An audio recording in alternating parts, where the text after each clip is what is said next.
and get you a seat, guys. Come on up and get you a seat. We're going to be broadcasting this live over the Coastal Virginia Auto Show. So if you guys want to tune into that, we're going to be rocking and rolling that as well. All right, so we're going to repeat some stuff. If you guys don't know, this is the Coastal Virginia Auto Show. We're fixing to go live.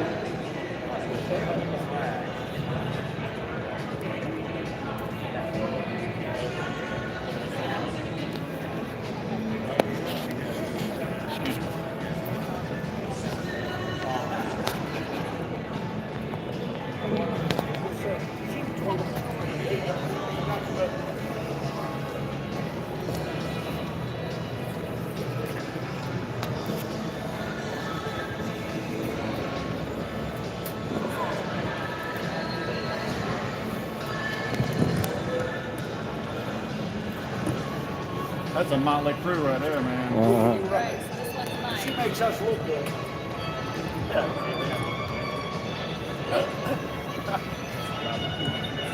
should have brought a hat. Oh yeah, it's on. So, good morning everybody. Want to welcome everybody to the Coastal Virginia Auto Show. And give a big round of applause to all the car owners and all the volunteers, man. They rock this place. They've been working, volunteers have been working literally all year long and planning for next year's show. It's going to start on Monday, Tuesday. There you go. And so it's a great event and great opportunity to get together with like-minded people and broaden your horizons. You know, if you're a truck guy, you can go down and talk to the Porsche guys and get into something else. You can get into off-road, you can get into restoration. The show's got something for everybody. But so I'd like to take the opportunity. First of all, I'm Tom Cox. I'm your host up here. I'll be sharing those duties with Dr. Mark Evans, whom so many of you know. And so on my right here, yes. Hold on a second. I'm going to bring us in. We're getting ready to go live. Tell we're getting ready to go live. We got to pause. We're going live. All right, so we're leading in here, guys. Hey, Dr. Mark Lewis, 106.757 Auto Minutes, your Coastal Virginia Auto Show. We're out here, we're live on stage, we're running out on Facebook Live. I got Tom Cox up here, I also got Heather Storm, and we also have David Aiken as well. We also got junior judging going on, so you guys listen up. You got time to take it out here to the show. You guys go ahead now, let's get rocking. Tom, take care of us, bud. You're on. All right. Have we got it, Mark? All right. We're going to rock and roll with this. So to my right here, Heather Storm of Garage Squad and more recently of Drive Yourself Local. We'll get into all of that. But welcome to Coastal Virginia Auto Show. Give it up for Heather. Thank you so much for having me. Really excited to be here today. And to my left, a guy who's not a stranger to Coastal Virginia Auto Show and not a stranger to television either. David Aiken, TOYMAKERS. Thank you guys. It's good to be here. Second year. I love this show. Yes. So you guys throw a great show here.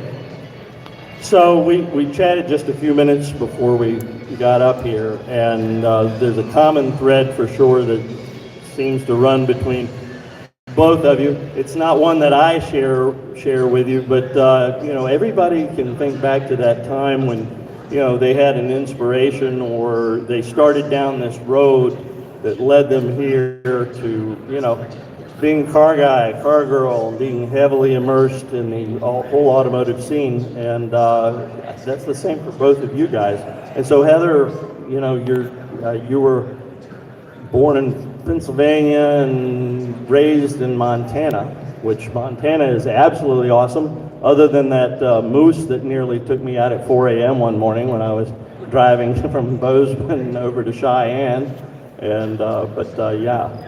You're supposed to stay away from the moose. Oh my God, I'm serious. It was foggy, and I mean, there was like zero visibility, and I will not tell anybody what I said when I saw that because I was driving in a rental car, and then all of a sudden, boom, there it was. And I literally missed it by a hair's breadth. They're a lot bigger in person, aren't they? Oh my gosh, yes. Yeah, it was totally scary. So tell us a little bit about how you got started with the automotive bug. Well, I definitely give all of my thanks to my father. And I did not know as a little girl that I would be sitting on stage in a big auto show, thanks to him, but thank you, Dad. He was an inspiration in the way that my dad was very hands-on. He had a lot of different cars when we were growing up. He wasn't an auto mechanic, he's just a regular guy, but that was his hobby.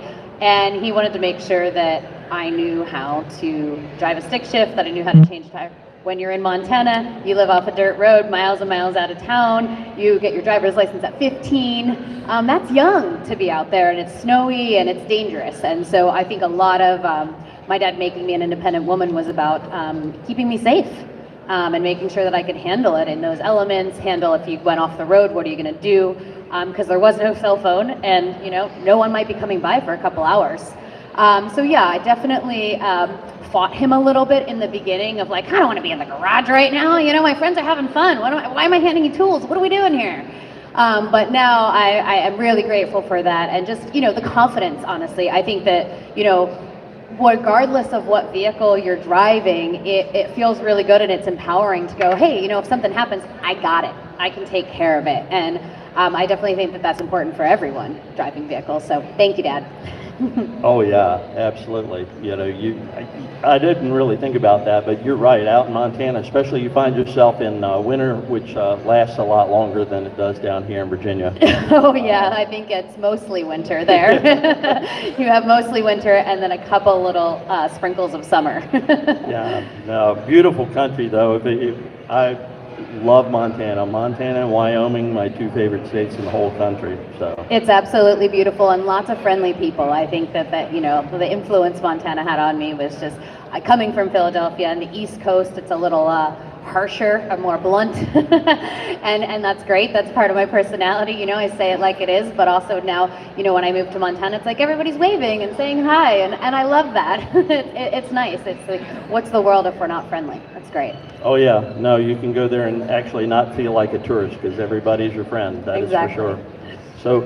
So David, you have not the same story, but in a way a similar story. Your father and your grandfather, they were involved in turning wrenches. Yeah, for me it was simple. I just grew up in it. My grandfather worked for Packard and Studebaker.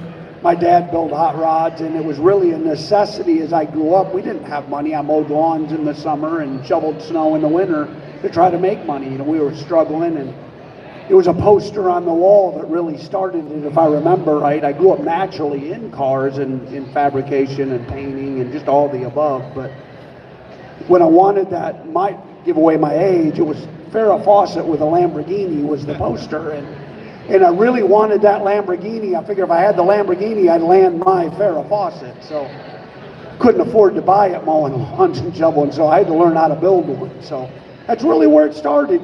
Going to yard sales, buying stuff and fixing stuff, and I couldn't agree more for kids and our youth and women and even men that don't understand. There's something to be said about being that empowering fact, to be able to fix what you're driving. If something goes wrong, to know what it might be, so when you go to a garage, you're not taken advantage of or have an input in how to fix it or what to fix. So I couldn't agree more on that. Knowledge is definitely power. Knowledge is power. It's absolute certainty. So now we'll move to that next step. So Garage Squad on there for 4 seasons? 4 seasons, yep. And what pathway led you to, because you've done a lot of stuff. I was going to say, it wasn't a straight path at all. Acting, cars, I mean, what haven't you done? But what kind of pathway took you to... Well, for me, life is about experiences. I want to experience as much as I possibly can. Moved down to LA to take it all in, big city, big entertainment life. And fast forward a decade, and Garage Squad was looking for a host. And in Los Angeles, there are not many women who can get dirty and use tools. I'm just going to be honest, not that are in the entertainment industry at least. So I was already kind of one of a few and a handful of people that were being considered. And, you know, it was kind of, you know, I always say this in the business, and I don't know if it's true for other businesses or industries as well, but when you don't care, people love it. It's like, you know, I was like, this job, whatever, I don't even care. And they're like, you booked it. I'm like, oh, you know, it was just no desperation. You know, desperation is an ugly coat. And I didn't care. I was like, okay, yeah, book it, maybe not book it, whatever. They're like, you booked it. I'm like, great, this is fantastic. And then I just approached that show of, yeah, I can use tools, but I had never seen some of the cars that we'd worked on. I'd never worked on those. I just approached it with an open mind. Just be a sponge, learn as much as you possibly can. This is an opportunity, you know, to experience it fully.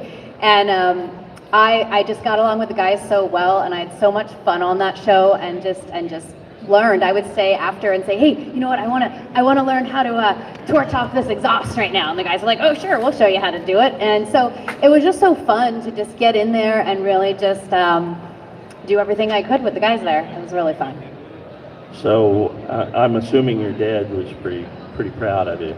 Unfortunately, my dad isn't with me anymore, but no. I think he's still proud anyway. Looking down, he'd Yes. be really, really proud Yes, of what yes, you I think he accomplished hears. in a long time. Yeah. So, David, you know, you started stuntman, racing. Yeah, we've dabbled with it. The same thing, the road's never straight. And I think if you do pick a path when you're young and try to head right to that door, you're never going to make it. You have to realize that you have to fail to win. I believe that. I believe you got to lose a race to win a race. So the path is very crooked. You don't know which way you're going to go. Sometimes you're just struggling to maybe pay the rent, or don't know where the next job's going to come from. So I never planned on doing TV by any means, but at the same time, I love what we do. I think we're blessed. There's so many talented people across the country that do what they do. I mean, and they don't get any recognition. My father was an incredible talent. I know some incredibly talented people that get no recognition. So we're blessed to be able to do it. But for me, it's just the next stepping stone in a life of learning. Like you said, you know, you can't learn enough. It's the hardest thing I've ever done in my life. We're going into year 4. Television is the hardest thing I've ever done in my life. It is the most rewarding, but it is the hardest thing I've ever done. The hours, the time, the social media, sometimes you could say the wrong thing and the backlash, and you don't mean anything. You're just trying to be a nice guy or help somebody. Everybody has an opinion in today's times, but I love what we do. We're blessed to work with the kids we work with, and the families and the people and the brands that we get to deal with. So very crazy path, and blessed to be here, and the path isn't over. So TOYMAKERS, which was your first television debut, went through 2019, right? Oh, we're getting the 4th year now. COVID, everything's slow. We couldn't film for 2 years. So right. Yeah, we're working on season 4 now. We're on Motor Trend. And of course, we just signed a big deal with Vizio. So if you own a Vizio TV, we're loaded on the TVs now, and doing all these digital, just signed 9 more digital platforms. So that's very good. So season 4 is looking amazing for us. And which we're blessed and fortunate. A lot of shows I know and friends I know got canceled during COVID, and just didn't make it through. We did, fortunately. I don't know if that's a blessing or a curse, but we're really good. And then we landed the second show, like we were talking earlier. We're building a second show for all the digital platforms. Instead of being I know they say it's non-scripted reality television, but instead of a build show, it's more of taking our friends and the cars that we build and playing with them in a scripted show. And Dean Cain is the bad guy, played Superman. I get to be the good guy. So it's going to be a lot of fun. I'm curious what the next couple of years bring us. How soon is that going to be available? Hopefully by January or February. But right now, the way things are going in the world, we'll see what happens. But it looks really promising for January or February. Excellent, excellent. Well, and so, Garage Squad for you was just a start. So, you're doing now Drive Yourself Local and a lot of other projects. It's all a progression. Life is a progression. Yeah, so Garage Squad was a great start in the automotive community. It really opened a lot of doors for me and really honestly showed me what a welcoming and friendly community the car community is, and I've just really enjoyed it. And I got my 65 Mustang while I was working on Garage Squad, and I said, if I really want to get into this more, I need my own car. I mean, obviously I can't just work on other people's cars. This is ridiculous. And then I realized no one is touching my car but me at all. And I'm serious about that because I don't know what they're gonna do. I was involved in Garage Squad. I saw that there's a lot of ways to fix something. There's also the best way. And those always don't happen. So for me, I'm down with the best way to fix it, that I'm not gonna have to get in there again. Very methodical like that. It's a scientist in me. So yeah, no one's touching the car but me. And that Mustang really, really opened my world, not only to working on cars, but just meeting people. I mean, when I take that car out and I started cruising it across America, because I just realized, like, this is how it used to be. This is the pace we were moving at. Now we move so fast with social media and cell phones, and everything is just bam, bam, bam. You don't even have time to connect.